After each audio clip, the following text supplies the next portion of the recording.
কারণ আমাদের এই বাংলাদেশের মানুষ কিন্তু যথেষ্ট জ্ঞানী, কিন্তু তাদেরকে যদি শিক্ষা না দেওয়া হয় তাহলে তারা ধ্বংস হয়ে যাবে। এবং এই জাতিকে ধ্বংস করার জন্যই একদল উঠে পড়ে লেগেছে।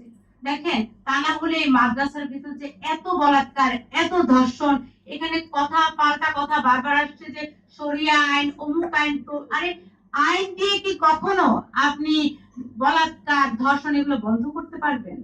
প্রয়োজন জ্ঞানে। অথচ ছোট ছোট বিষয় নিয়ে এরা ধর্ম অবমাননা বলে আমাদের ঘাড়ের উপর চাপিয়ে দিচ্ছে।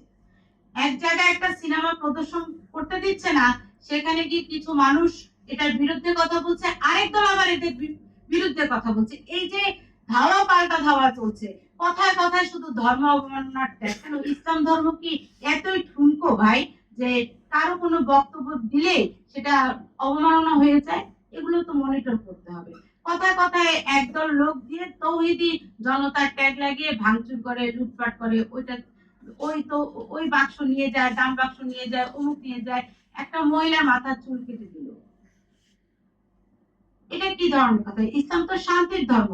আপনি একটা দেশের থেকে ইসলাম, হিন্দু, খ্রিস্টান, বৌদ্ধ সবগুলো নাম বাদ দিয়ে দেন।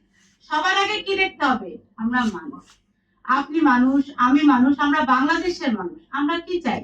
শান্তি চাই, আমরা শিক্ষা চাই। অতএব আমি সরকারের প্রতি আহ্বান করব যে 11 জুন যে বাজেট সরকার পেশ করবে সেখানে যেন সবচেয়ে বেশি শিক্ষা খাতে থাকে এবং প্রয়োজনে ভর্তুকি দিবেন।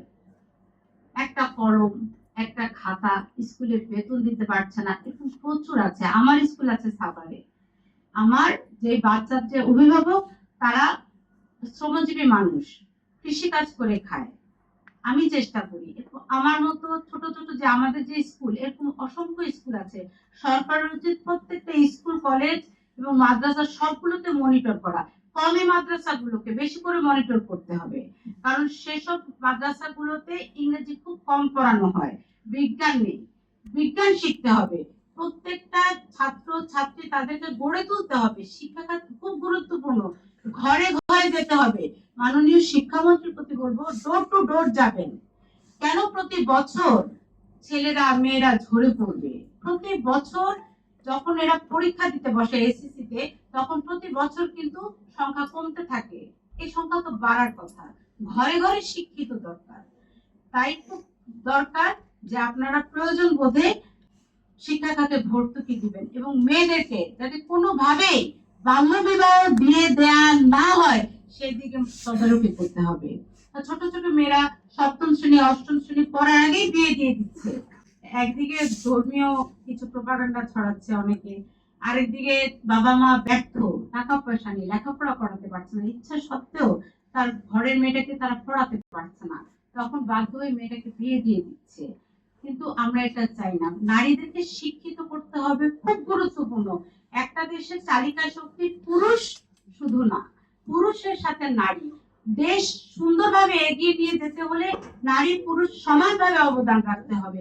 প্রত্যেকটা শিক্ষা প্রতিষ্ঠানে যদি আপনি মনিটর করেন এবং সেখানে তদারকি করে আপনি যদি ওখানে শিক্ষা দেন, যে কারিগরি শিক্ষা দেন, হাতে কলমে শিখবে, শুধু বই না, হাতে কলমে শিখবে মেয়েরা ছেলেরা সবাই, তাহলে তারা দ্রুত মানব সম্পদে রূপান্তর হবে।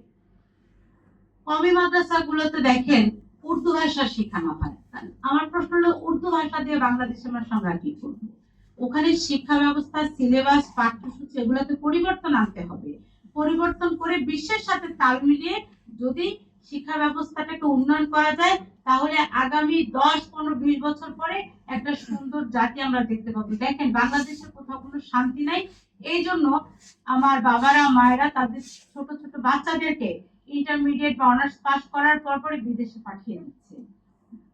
ওরা অস্ট্রেলিয়া, কানাডা, আমেরিকা, ইংল্যান্ড বিভিন্ন দেশে যায় আর আসে না। আমি 5 বছর ইংল্যান্ডে থাকার